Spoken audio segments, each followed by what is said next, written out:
Black forest. Germany के black forest यानी कि काले घने जंगल दुनिया के सबसे रहस्यमयी और घने जंगलों में से एक है। पूरी जर्मनी में कई किस्से मशहूर हैं। यहाँ एक और भूतों परियों की कहानियाँ चर्चा में हैं, तो वहीं इसे लेकर कई तरह की चर्चाएं आज भी होती हैं। खोया बस्यूट ट्रांसिल्वेनिया प्रांत के क्लुज काउंटी में बसा ऐसा जंगल जहाँ जाने के बाद कोई वापस नहीं आता। इसे दुनिया के सबसे डरावने जंगलों में से एक माना जाता है। इस जंगल में होने वाली अजीबोगरीब घटनाओं की वजह से इसे ट्रांसिल्वेनिया का बरमूडा ट्रायंगल कहा जाता है। यह जंगल लगभग 700 एकड़ में फैला हुआ है। Number 10, cloud forest. South America में स्थित इस जंगल का पूरा नाम है मिंडो नाम्बिलो क्लाउड फॉरेस्ट।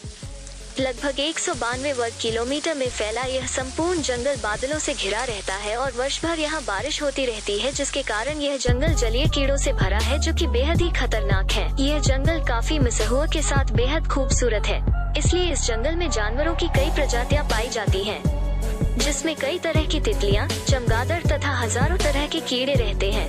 यह जंगल इतना विशाल है कि यह अकेले ही 9 देशों की सीमाओं को छूता है। कुछ ऐसा ही है कांगो का वर्षावन, जिसे दुनिया का दूसरा सबसे बड़ा जंगल कहा जाता है। यह मध्य अफ्रीका में स्थित है और इसका ज्यादातर हिस्सा कांगो देश में फैला हुआ है। इस जंगल में 11,000 से भी अधिक प्रकार के पेड़ पौधे मौजूद हैं। इनमें से 1,000 तो ऐसे हैं जो सिर्फ इसी जंगल में उगते हैं। जैसे अमेजन के जंगलों के बीच अमेजन नदी निकलती है, ठीक वैसे ही इस जंगल के बीच से कांगो नदी निकलती है, जिसकी लंबाई करीब 4,700 किलोमीटर है। यह मध्य अफ्रीका में स्थित है और इसका ज्यादातर हिस्सा कांगो देश में फैला हुआ है। 23 लाख वर्ग किलोमीटर से भी अधिक क्षेत्र में फैला यह जंगल भी इतना बड़ा है कि यह 6 देशों में फैला हुआ है। कांगो के जंगल को वर्षावन इसलिए कहा जाता है क्योंकि यहाँ अधिकतर समय बारिश ही होती रहती है और खूब होती है।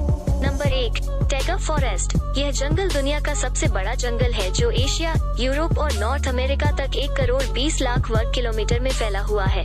यानी भारत और चीन दोनों का जितना क्षेत्रफल है उससे कहीं ज्यादा क्षेत्रफल इस जंगल का है। स्वर्ग की तरह नजर आने वाला यह जंगल अंटार्कटिक महासागर में भी मौजूद है। तारांकिन टैगा एक रूसी शब्द है जिसका प्रयोग साइबेरिया के कोणधारी वनों के लिए किया जाता है। इसीलिए उत्तरी अमेरिका एवं यूरेशिया के कोणधारी वन टैगा प्रदेश कहलाते हैं। तारांकिन टैगा प्रदेश केवल उत्तरी गोलार्ध में ही स्थित है। तारांकिन ये प्रदेश उत्तर में टुंड्रा प्रदेश तथा दक्षिण में शीतोष्ण कटिबंधीय घास भूमियों के बीच में स्थित है। उत्तरी अमेरिका के कनाडा, अलास्का और सुदूर उत्तरी संयुक्त राज्य इस बायोम में आते हैं। यूरोप के स्कैंडिनेवियाई देश, स्वीडन, फिनलैंड, नॉर्वे का अधिकतर भाग, आइसलैंड का तटीय क्षेत्र इसमें आते हैं।